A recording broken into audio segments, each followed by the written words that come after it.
Wir gehen mitsingen, ne? Genau. Der folgende Kontext. Was Hübsche das im Augenblick in all passieren kann. Der Schmitzen Christian, die Frau, die kennt doch jeder Mann. Noch gestern waren wir in schönster Harmonie.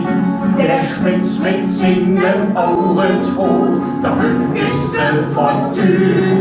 Und wo man lebt und steht, mal bloß noch hören will. Der Schmitz, die Frau ist durchgebrannt.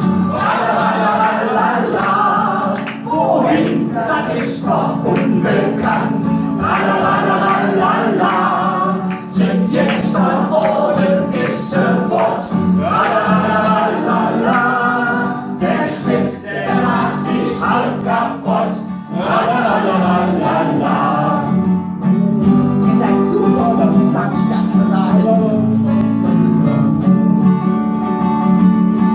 Der Schmitz hat keinen Haushalt mehr, jetzt allein hantiert. Sind Sachen all verkauft und jetzt Möbel legt. Und legt er sich des Abends auf, allein jetzt in sie Bett. Er ärgert sich wie andere mit, doch Schmitz Charakter hält.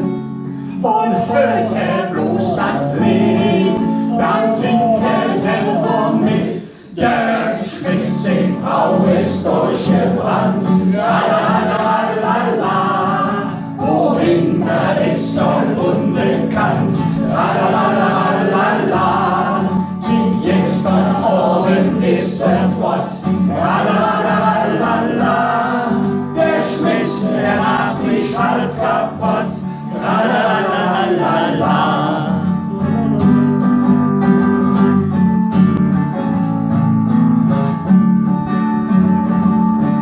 Die Nachbarschaft, so ist es muss, davon kommt auch der Floh. Denn wenn der Frau Knöpfchens weht, da ist es wirklich Not. Denn die hätte dir gesagt und die sähe dir. Da wurde das Ding von dem Schmitz auf einmal populär. Sagt er doch nicht hoch. So singet im Akkord, der Schmitz, die Frau ist durch